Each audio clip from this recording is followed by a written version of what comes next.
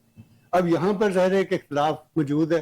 دوسرا وہ کہتا ہے کہ جی جو ہمارے منجمد اثاثے ہیں امریکہ میں یا جہاں جہاں بھی ہیں ان کو بحال کیا جائے۔ اب اس کے اوپر ظاہر بات چیت ہوگی، کہیں نہ کہیں گیو اینڈ ٹیک ہوگا۔ تیسری بات جو ہے وہ اس پہ آتی ہے کہ جناب جو ہرمز ہے وہاں سے گزرنے کے لیے وہ ٹول ٹیکس لگانے کی ایک اجازت مانگتا ہے۔ اس طرح کی چیزیں جب میرے سامنے آئیں گی اور پھر ظاہر ہے اس پہ تھوڑا سا طول پکڑے گا، پھر یہ ہے کہ وہ ایران یہ بھی کہہ رہا ہے کہ مجھے یورینیم افروزدگی جو ہے اس کے اوپر کام کرنے کی اجازت دی جائے۔ مطلب ایران کی طرف سے اس طرح کے جو ہے نا 5-6 نکات جو ہیں وہ سامنے آئے ہیں، اور امریکہ کا سمپل ایک ہے کہ جو ہرمز ہے اس کو کھولا جائے، بالکل ہی کسی بھی شرط کے بغیر کھولا جائے، اور سب کے لیے اس کو جو ہے نا اوپن ہونا چاہیے، تاکہ وہاں سے جو ہے وہ ترسیل رہے دنیا بھر میں، جو وہاں سے جا رہا ہے، مطلب سامان جا رہا ہے، تیل جا رہا ہے، یہ سارے۔ دوسرا جو ہے وہ، کیونکہ آپ کو پتہ ہے کہ جنگ ہونے کی بنیادی وجہ کیا تھی، بنیادی وجہ ظاہر ایک ہی تھی کہ میزائل ٹیکنالوجی ایران کی جو ہے اس کے اوپر انہوں نے قابو پانا ہے کسی نہ کسی طرح پہ۔ دوسرا جو ہے وہ ان کے جو کیا کہتے ہیں کہ وہ ایٹمی صلاحیت کے حوالے سے ان کی جو ہے وہ اس کے اوپر انہوں نے ان کو تحفظات ہیں، تو ان کے تو یہ 2 ہی مطالبات تھے، اور جب نہیں ہوئے، آپ کو پتہ ہے کہ اس سے پہلے بھی مذاکرات کا ڈول ڈالا گیا اور 2-3 مرتبہ جو ہے نا اس پہ بات چیت بھی ہوئی، لیکن وہ اس بات چیت کو منطقی انجام تک نہیں پہنچ سکا۔ ابھی مطلب ٹیبل پر بیٹھتے نہیں تھے تو کہیں نہ کہیں سے کسی نہ کسی جگہ پہ اوپر جا کے میزائل گرتا تھا، کہیں بم لگتا تھا، وہ سارے مذاکرات۔ میں آپ کی طرف آؤں گا چودھری صاحب، مجھے یہ بتائیے گا کہ اگر میں جنگ سے پہلے چلا جاؤں تو آبنائے ہرمز جو تھی وہ کھلی ہوئی تھی، اسٹیٹ آف ہرمز جو تھی، ایران کے پاس میزائل ٹیکنالوجی اس نے کہا جسے ختم کر دے، یعنی اس کو خطرہ ہے کہ امریکہ کے اوپر کوئی میزائل نہ بنا دے، وہاں پہ ہٹ نہ کر دے۔ لیکن ہم یہ دیکھتے ہیں کہ ایران کے پاس پہلے بھی اتنی کیپیبلٹی تو نہیں تھی کہ وہ میزائل اس کا امریکہ پہنچ سکے۔ پھر تیسری بات یہ ہے کہ وہ کہتا ہے کہ جی یورینیم جو افزودگی جو ہے اب تو وہ خیر ختم ہو جائے، لیکن ایران آپ کو یاد ہوگا کہ جب اس سے پہلے جو امریکہ کا جو سابقہ صدر تھے اس دور کے اندر جب جو بات چیت ہوئی تھی تو ایران تو ان کے ساتھ تیار ہو چکا تھا، معاہدہ تو امریکہ نے توڑا تھا۔ میں جاننا چاہ رہا ہوں، جو مجھے سمجھ نہیں آ رہی اس بات کی، کہ یہ جو چیزیں آپ ڈیمانڈ کر رہے ہیں امریکہ، وہ تو پہلے سے موجود تھیں، تو اس جنگ کے بعد امریکہ نے کیا حاصل کیا؟ تھینک یو ویری مچ احسن ضیاء صاحب۔ دیکھیں، سب سے پہلے جب کوئی بھی 2 ممالک یا کوئی 2 افراد لڑتے ہیں تو اس میں ایک اگر سمجھے کہ میں طاقتور ہوں اور دوسرا بالکل کمزور ہے، اور دیکھیں ایسا صاحب جب بھی کوئی ملک یا کوئی افراد کسی پر حملہ کرتا ہے نا تو وہ اس برابری پہ حملہ نہیں کرتا کہ وہ جو دوسرا ہے اس کے پاور میں یا اس کی طاقت جو ہے میرے ساتھ سیم ہے، وہ یہ سمجھ کر حملہ کرتا ہے کہ جس پہ میں حملہ کرنے لگا ہوں اس پہ میں نے حملہ کرنا اور جو میں اچیو کرنا چاہتا ہوں وہ میں اچیو کر جاؤں گا۔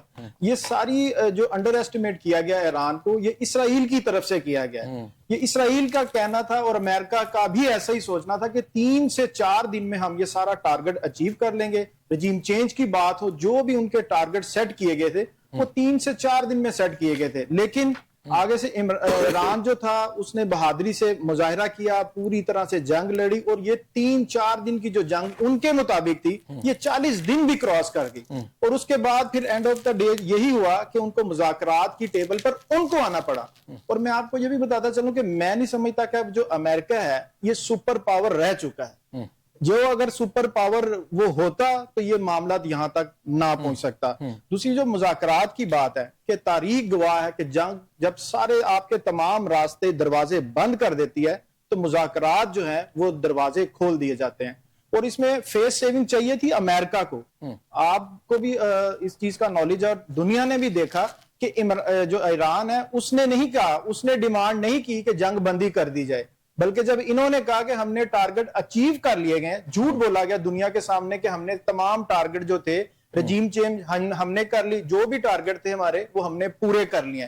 پھر ایران نے اس پہ پوری دنیا کو بتایا کہ نہ تو ہم رجیم چینج ہوئی ہے ہمارے ہاں, نہ ابنائے ہرمز کو بھی بند کیا گیا, اور جو بھی ان کا کہنا تھا کہ ہم نے یہ چیزیں ٹارگٹ پورے کر چکے ہیں, کوئی ٹارگٹ بھی اس میں پورا نہیں ہو سکا.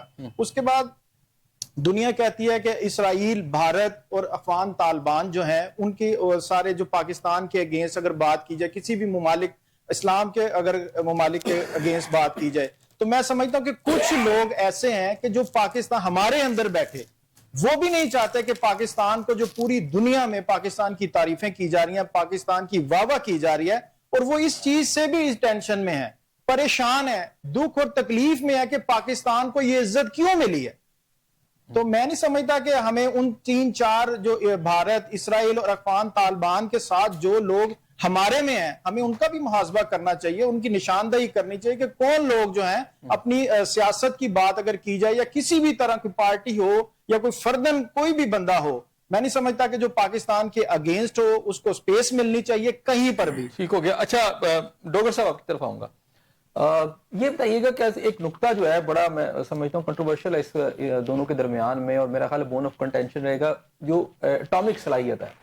اوباما کے دور کے اندر معاہدہ ہو چکا تھا, ٹرمپ نے آ کے اس کو توڑا دوبارہ سے, اور یہ ساری لڑائی جو ہے ابھی بھی اس کا جو فوکس ہے وہ بار بار ٹرمپ جو ہے وہ یہ کہہ رہے ہیں کہ جناب یہ جو صلاحیت ان کو نہیں لینے دیں گے. اب منیمم جو انریچمنٹ ہے یورینیم کی, ایران آج دفعہ بھی آیا کہ ہم اس سے پیچھے نہیں ہٹیں گے, اور جو ایک پازیٹیو طریقے سے اس انرجی کا استعمال ہے وہ ہمارا حق ہے, ہم کریں گے. لیکن آج بھی ٹرمپ کا بیان آیا کہ جی ہمارا ایک ہی نقطہ ہے, باقی سے مجھے لگتا ہے وڈرا ہو گیا. اچھا ایک تو ہے کہ وہ بار بار جو ہے نا اپنی سائڈز بدلتے ہیں, پتہ نہیں چلتا کہ وہ پہلے کیا کہہ رہے ہیں دوبارہ کیا کہہ رہے ہیں. اب انہوں نے ایک نقطہ کہا ہے اس والے پوائنٹ کو, اس والے پوائنٹ کے اوپر آپ کو لگتا ہے کہ ایران جو ہے وڈرا کر جائے گا؟ بہت شکریہ احسن زیاب بھائی. سب سے پہلے تو قیام امن اور عالمی استحکام کے پائیدار امن کے حل کے لیے جو امن کا سفیر پاکستان کوششیں کر رہا ہے یہ قابل تحسین ہے, اور اس پہ نو ڈاؤٹ کہ پاکستانی قوم اور پاکستانی قیادت اور سپاہ سالار افواج پاکستان اور اس وقت جو پرائم منسٹر پاکستان ہے وہ خراج تحسین کے لائق ہیں, ان کو بالکل اپریشیٹ کرنا چاہیے کیونکہ وہ پوری دنیا کے امن کے لیے کر رہے ہیں. باقی رہ گیا کہ ٹرمپ صاحب کا جو ایران کے لیے یہ یونین کے لیے جو پریشر بلڈ اپ کرنا, دیکھیں وہاں پہ جو ایسے صاحب جب ان کا رجیم چینج کی باتیں جو کر رہی ہیں, جب آیت اللہ خمینی آئے تھے اس سے پہلے اصل میں وہ اتنا اس وجہ سے زور ڈال رہے ہیں کہ ان کو پتہ ہے کہ کارخانہ وہاں پہ تو انہوں نے لگوا کے دیا تھا, وہاں پہ فیکٹریاں تو انہوں نے لگوائی تھی, وہاں پہ یورینیم تو امریکہ لے کے آیا تھا جب ان کا وہ پسندیدہ وہاں پہ شخصیت تھی رجیم چینج, جب رجیم چینج ہوئی تھی آیت اللہ خمینی والی, تو اس وجہ سے وہ زیادہ اس میں ہے کہ ان کے پاس ہے. لیکن دیکھیں غیر ذمہ داری کا مظاہرہ تو ایران نے کہیں نہیں کیا, اگر کرنا ہوتا ڈیفینیٹلی اب یہ تو اب ایران کو پتا ہے کہ ان کے پاس ہے یا نہیں ہے. اچھا میرا اس میں پوائنٹ ہے ڈوگر صاحب, دیکھیں ایران کے اندر جو تباہی آئی ہے اس وقت, ان کی پوری لیڈرشپ, ان کی فوج اور ان کے اس وقت بے شمار لوگ جو ہیں وہ اس میں شہید ہوئے ہیں. اس کے بعد یہ جو ان کا ڈیفینس کا جو ایک رائٹ ہے کہ وہ ایک خاص سطح تک اس کو کر سکتے ہیں, وہ کہتے ہیں ہم ایٹم بم نہیں بناتے, اور ان کے جو پچھلے لیڈر تھے جو شہید ہو چکے ہیں خامنائی صاحب, وہ بھی کہتے تھے کہ ہم نے ایٹم بم نہیں بنانا. لیکن ایران اس سے پیچھے نہیں ہٹ رہا, مذاکرات کی ٹیبل پر یہ ایک اہم پوائنٹ ہے, وہ کہتے ہیں بالکل ختم کر دیں. آپ کو لگتا ہے کہ اتنا کچھ قربان کرنے کے بعد ایران وڈرا کر جائے گا؟ اچھا دیکھیے اس کا کہیں نہ کہیں تو ایسے سب جنگ بندی تو ہونی ہے, ایسا نہیں ہے کہ نہیں ہوگا. ایران جو ہے اس نے بڑے 3-4 موقف, یہ 15 نکاتی ایجنڈا امریکہ کی طرف سے تھا, 10 نکاتی ایجنڈا جو ہے وہ ایران کی طرف سے, اور ایران کے یہی جو آفاقی صاحب نے کہا کہ انہیں آبنائے ہرمز ہے, اس میں لبنان ہے کہ لبنان کے اوپر تیسرا ان کا یہ ہے کہ ہمارا جو نقصان ہوا ہے اس کو پورا کیا جائے, اور یورینیم کے حوالے سے ان کا یہ ہے کہ ہم جو ہے دیکھیں رائٹ تو ان کا بھی ہے, اگر وہ تمام عالمی قوانین کو مد نظر رکھتے ہوئے کرتے ہیں تو پھر اس میں مذائقہ. لیٹس پٹ اٹ دس وے, ایران جو جتنی باتیں آپ نے کی ہیں, آپ کو کتنی % امید ہے کہ یہ مذاکرات کے ظاہر بات ہے ایران کو وڈرا کرنا پڑے گا نا, امریکہ نے تو اپنی ڈیمانڈز رکھ دی ہیں, آبنائے ہرمز سے وہ ہٹ جائے. بلکہ آج ٹرمپ کا مجھے نہیں سمجھ آ رہی کہ ٹرمپ کو کیسے یہ سب کچھ پتا چلا ہے, کہ ٹرمپ یہ کہہ رہا ہے کہ وہ جو وہاں پر بچھائی گئی ہیں, وہ کیا کہتے ہیں واٹر کے اندر مائنز بچھائی گئی ہیں, تو وہ ہم جو ہے صاف کرنا شروع کر رہے ہیں. ایران کے ساتھ ابھی جو مذاکرات کامیاب نہیں ہوئے, ابھی کوئی چیز بھی نہیں, تو اس نے کہا جی ہم تو اس کو کلیئر کرنا شروع ہو گئے ہیں. دیکھیں ابھی تک تو ان کا آمنا سامنا نہیں ہوا, پرائم منسٹر پاکستان سے دونوں وفود جو آئے ہوئے ہیں, علیحدہ ملاقات ہوئی ہے, اس میں انہوں نے چیزیں رکھی ہیں سامنے.